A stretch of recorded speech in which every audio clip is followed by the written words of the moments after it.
अस्सलाम वालेकुम वरहमतुल्लाहि वबरकातुहू। तमाम दोस्तों और बुज़ुर्गों, मेरी बहनों और बेटियों को सलाम। उम्मीद करता हूँ कि अल्लाह ताला सबको खुश रखे और अल्लाह ताला सबको सेहत और तंदुरुस्ती अता फ़रमाए। अल्लाह ताला सबको रिज़्क़ में बरकत अता फ़रमाए।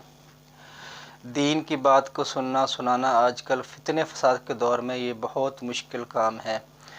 और मेरे बहन भाइयों, दीन की बात को पूरा सुना करें ताकि उसमें से हमें कुछ न कुछ मिल जाए।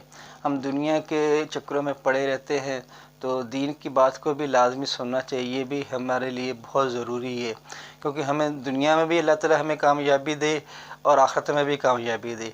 दुनिया में तो हमें कामयाबी मिल जाती है, अल्लाह ताला रिज़्क़ दे रहा है, अल्लाह हम सबको रिज़्क़ दे रहा है। अल्लाह ताला मुसलमानों को भी रिज़्क़ दे रहा है, अल्लाह ताला काफ़रों को भी रिज़्क़ दे रहा है। पूरी जितनी ही कायनात में अल्लाह ताला ने मखलूक के सबको अल्लाह ताला रिज़्क़ दे रहा है। तो क्यों न यहाँ के हम अल्लाह के हुक्मात और नबी पाक सल्लल्लाहु अलैहि वसल्लम के तरीक़े पे चल के हम कामयाब हो जाए आखिरत के लिए। तो वही आखिरत की ज़िंदगी जो है ना, वो बहुत लंबी ज़िंदगी है, उसके लिए मेहनत है। जितनी ही मेहनत की जाए कम है, क्योंकि दुनिया की ज़िंदगी तो एक दिन ख़त्म हो जानी है, ये एक दिन ख़त्म हो जाएगी। आखिरत वाली ज़िंदगी है वो ना ख़त्म होने वाली ज़िंदगी है, वो इतनी लंबी ज़िंदगी है, बहुत हशर लंबी ज़िंदगी है। उसके लिए बेतैयारी करनी है, हम उसमें ही कामयाब होकर जाएं। और इसके लिए जितनी ही ज़्यादा हम मेहनत करें, अल्लाह से ताल्लुकात बनाएं, अल्लाह से हम मामलात को अपने ठीक करें।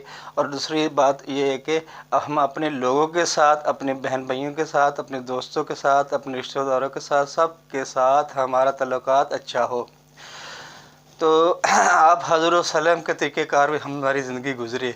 24 घंटे की ज़िंदगी हमारी जो है ना, नबी पाक हज़ूर सल्लल्लाहु अलैहि वसल्लम के तरीक़े पे चले। आप हज़रत सल्लम के तरीक़ा क्या थे?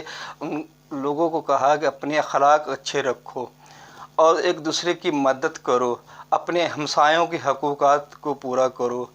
अल्लाह अकबर। हमारे नबी ने क्या हुक्मात दिए मेरे भाइयों? हम अल्लाह के हुक्म को माने, हम 5 वक्त की नमाज़ पढ़ेंगे तो इंशाअल्लाह हम अल्लाह के हुक्मात को पूरा करने वाले बन जाएंगे और नबी पाक सल्लल्लाहु अलैहि वसल्लम के तरीक़ों पे चलने वाले बन जाएंगे। आप हज़रत वसल्लम ने क्या हुक्म दिया कि झूठ ना बोलो, ग़ीबत ना करो, दूसरे को बुरा मत कहो। अल्लाह अकबर। किस लिए? कि हमें अल्लाह के जो हुक्म है हमारे नबी ने हम तक पहुँचाए। अब हमारा फ़र्ज़ है कि हम नबी के तरीक़ों पे चल के हमें आखिरत में कामयाब। आप हज़रत सल्लम की यही कोशिश थी कि मेरी उम्मत कामयाब हो जाए, मेरी उम्मत जन्नत में जाने वाली बन जाए। तो मेरे बहन भाइयों दोस्तों, कि यही है कि हमारे आप हज़रत सल्लम के तरीक़ों पे हमारी ज़िंदगी आ जाएगी, 24 घंटे की ज़िंदगी आ जाएगी, तो अल्लाह ताला हमें दुनिया में भी कामयाब करेगा और आखिरत में भी कामयाब करेगा। इसके लिए मेहनत है। आज देखिए, हम किसी चीज़ के ऊपर भी मेहनत करते हैं, वो काम वजूद में आ जाता है, वो कामयाबी मिल जाती है। इंसान ने देखें, उसके ऊपर मेहनत की, लकड़ी के ऊपर मेहनत की, तो इतने बड़े बड़े बहरी जहाज़ बना दिए और समुद्रों में बह रहे। अल्लाह अकबर। और मेरे भाइयों दोस्तों बुज़ुर्गों, इंसान ने लोहे के ऊपर मेहनत की तो हवाई जहाज़ को उड़ा दिया। और जिस चीज़ के ऊपर भी मेहनत की है उसमें उनको कामयाबी मिल गई।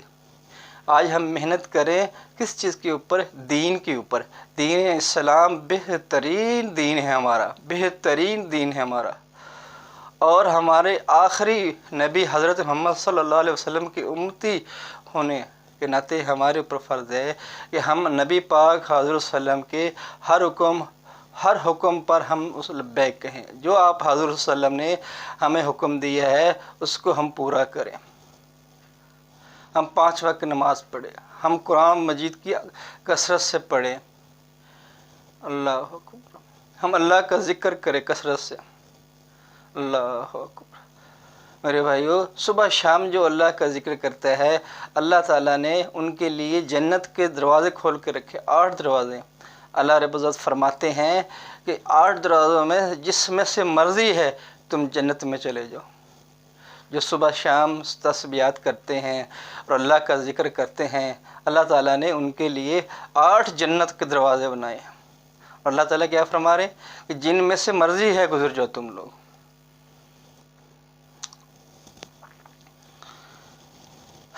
ہم دنیا کے ہم اس کے چکر میں پڑے ہیں کہ ہمارے پاس پیسہ آ جائے، بھائی میرے دوستو، ہمارے پاس دولت آ جائے، پیسے سے کامیابی نہیں ہے۔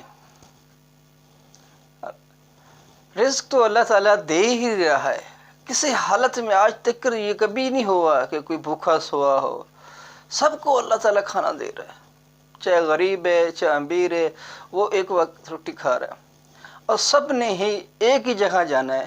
وہ کون سی جگہ ہے؟ وہ قبر ہے۔ اللہ اکبر۔ ہر روز ہر ایک بندہ بندی کی اس کی قبر کو پکارتی ہے،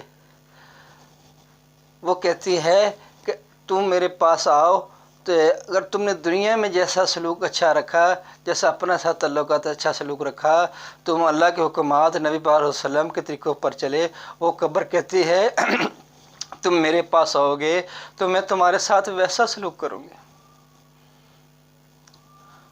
جو دنیا میں کے اندر معاملات کو اپنا ٹھیک نہیں رکھا، اس کو قبر پکارتی ہے، جیسے تم دنیا کے اندر معاملات اچھا نہیں رکھا، اللہ کے حکمات کو نہیں مانا، نبی پاک علیہ وسلم کے طریقے پہ نہیں چلے، تو تم میرے پاس آؤ گے، تمہیں میرا بھی سلوک دیکھنا۔ آپ حضور صلی اللہ علیہ وسلم نے فرمایا تھا، جو اللہ کے حکمات کو نہ مانے گا تو قبر اس کے اوپر ایسے تنگ ہو جائے گی، ایسے انگلیوں کے اندر ہاتھ ڈال کے بتایا تھا کہ قبر اس کو جکڑے گی، ایسے جکڑے گی، اور ایک سانپ نکلے گا بہت بڑا اژدھا، اور وہ ہر روز اس کو ڈسے گا، اتنا ڈسے گا کہ وہ جل کے، اس کا زہر اتنا زہر ہوئے گا کہ وہ جل کے سیاہ ہو جائے گا، پھر دوبارہ صحیح ہو جائے گا، پھر دوبارہ آئے گا۔ اور جو شخص صبح شام کی نماز کو چھوڑتا ہے، جس وقت کی وہ نماز کو چھوڑے گا تو قبر میں سے وہ سانپ نکلے گا، اور اس وقت وہ ڈسے گا۔ تو میرے بہن بھائیوں، ہم اللہ کے حکم کو مانیں اور نبی پاک علیہ وسلم کے طریقے پہ چل کر ہم 5 وقت کے پابند نمازی بنیں۔ ہم بھول گئے،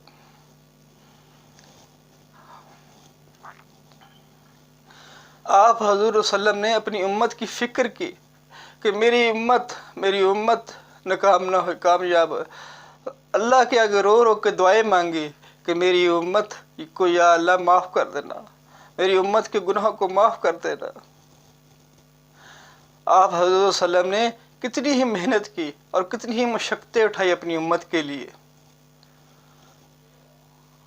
طائف کا سفر آپ حضور صلی اللہ علیہ وسلم نے کیا، سب سے زیادہ مشکل وقت جب طائف کا سفر میں دوران جب گئے تھے ان کو دین اسلام کی دعوت دینے کے لیے، تو انہوں نے بہت ہی اچھا سلوک نہیں کیا تھا، وہاں بہت تکلیف آپ حضور صلی اللہ علیہ وسلم کو پہنچائی گئی۔ آپ حضور صلی اللہ علیہ وسلم کے پیچھے بچوں کو پیچھے لگا دیا، آپ حضور صلی اللہ علیہ وسلم کو پتھر مارے گئے، کس کے لیے؟ آپ صلی اللہ علیہ وسلم نے برداشت کیا، تو اللہ تعالیٰ نے فرشتے کو بھیج دیا، پہاڑوں کے فرشتے کو بھیج دیا، اور فرمایا السلام علیکم یا رسول اللہ، اللہ نے مجھے بھیجا ہے، اگر آپ حکم کریں تو میں ان بستی والوں کو ان پہاڑوں کے پتھر پر ان کے اوپر گرا دیتا ہوں، پہاڑ ان کے اوپر گرا دیتا ہوں اور پہاڑوں کے نیچے دبا دیتا ہوں۔ میرے نبی نے کیا حکم دیا؟ میرے نبی نے حکم دیا، نہیں، میں اس لیے نہیں آیا تھا کہ ان کو میں تباہ کروا دوں، میں تو ان سب کے لیے ہدایت کے لیے دعا مانگتا ہوں، میں ان سب کے لیے ہدایت کے دعا گواہ ہوں۔ ایک دن ایسا ہوگا کہ اس میں سے کچھ لوگ ہدایت لے کر آئیں گے۔ آپ حضور صلی اللہ علیہ وسلم نے ان کے لیے دعائیں کی، جنہوں نے تکلیفیں دی ان کے لیے دعائیں کی میرے نبی نے۔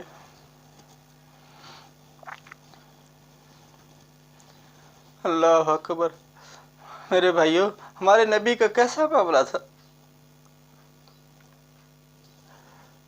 آج دیکھیں، ہمیں کوئی کچھ تھوڑا سا کچھ کہہ دے تو ہم جب تک ان سے بدلہ نہ لے لے تو تب تک ہمیں چین نہیں آتا۔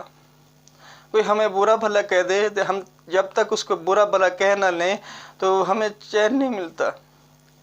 میرے بھائیو دوستو، ہمیں ایک دوسرے کو معاف کرنا سیکھے. ہمارے نبی کی یہ صفات ہے، ہم ایک دوسرے کو معاف کرنا سیکھیں.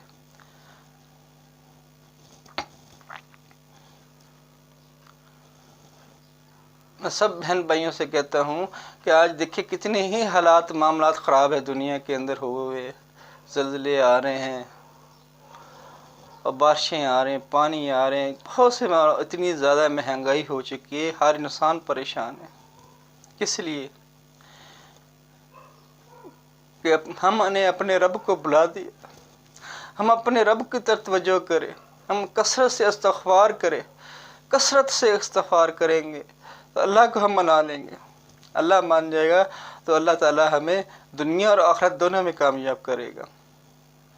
جی میری بات تھوڑی لمبی ہو گئی، معذرت چاہتا ہوں.